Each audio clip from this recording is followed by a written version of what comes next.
The South Korean government has reportedly asked the United States to delay the transfer of wartime operational control to Korea, which is due to take place on December 1st, 2015. So why now, and how is the US likely to respond? For some answers, we are now joined live by Arirang News' Kim Hyun-bin from our news center. Good evening to you, Hyun-bin. Good evening, Conn-young and Mark.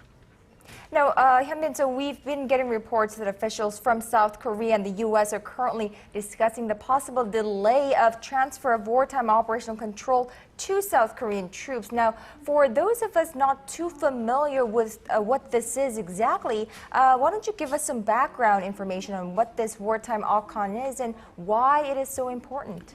Sure thing, Conn-young. Wartime operational control is the military command authority during wartime. Operational control may be delegated, and whichever entity has authority is in charge of commanding subordinate forces in the event of war. That includes taking charge of all aspects of military operations and joint training exercises. The U.S. has wartime operational control in Korea until December 1st, 2015, but Seoul has reportedly asked for more time. Now, under the current arrangement, which is a legacy of the Korean War, the U.S. would command not only its own troops amid fighting on the Korean Peninsula, but also those of the South. But if and when the transfer occurs, the 28,500 U.S. troops here will fall under South Korean orders.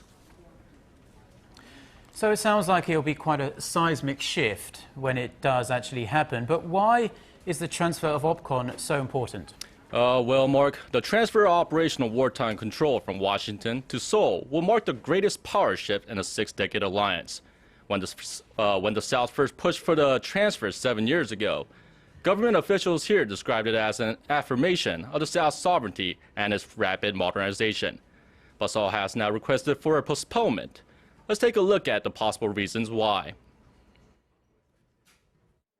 Tensions on the Korean Peninsula were ratcheted up to levels unseen for a fairly long time in the early part of 2013, following Pyongyang's third nuclear test and long-range rocket launch.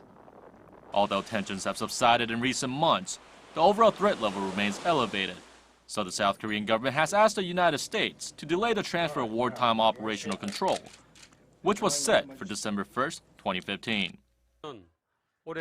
With increasing threats from the north in the first half of this year, we are talking with Washington to figure out the best time to transfer wartime operational control. The U.S. Department of Defense has confirmed that the U.S. is considering the proposal. If the U.S. accepts, this won't be the first time South Korea has pushed back the transfer. In 2007, the two allies agreed to transfer wartime operational control to Seoul on April 17, 2012. But it was pushed back to December 2015. In 2010, after the sinking of the South Korean warship Cheonan, which Seoul said was perpetrated by the North, experts expect the U.S. to once again accept South Korea's proposal. With North Korea's increased military threats, both countries believe Seoul is not yet ready to take over.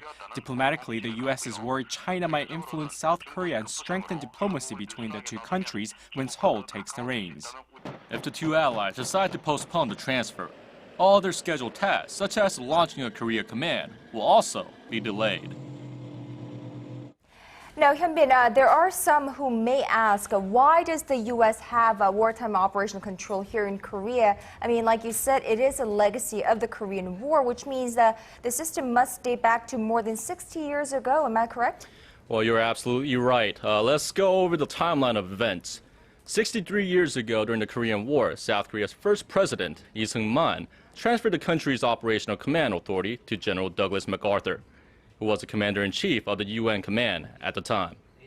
In November of 1954, the ROK-US Mutual Defense Treaty was signed, and the term changed to operational control. In 1978, the ROK-US Combined Forces Command, or CFC, was established, and operational control was transferred to it from the UN command. On February 23, 2007, Washington agreed to transfer wartime operational control back to Korea by April 17, 2012. But in June of 2010, North Korea sank the South Korean warship Cheonan, which delayed the OPCON transfer to December 2015. South Korea gained control of its troops during peacetime back in 1994.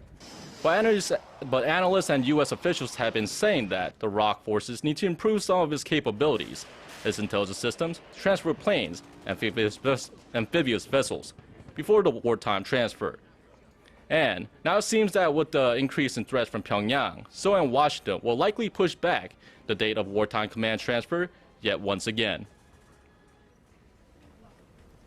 Well, thank you very much, Hyun-bin. Very informative report there. That was our Kim Hyun-bin reporting live on another possible delay in the transfer of operational command to South Korea.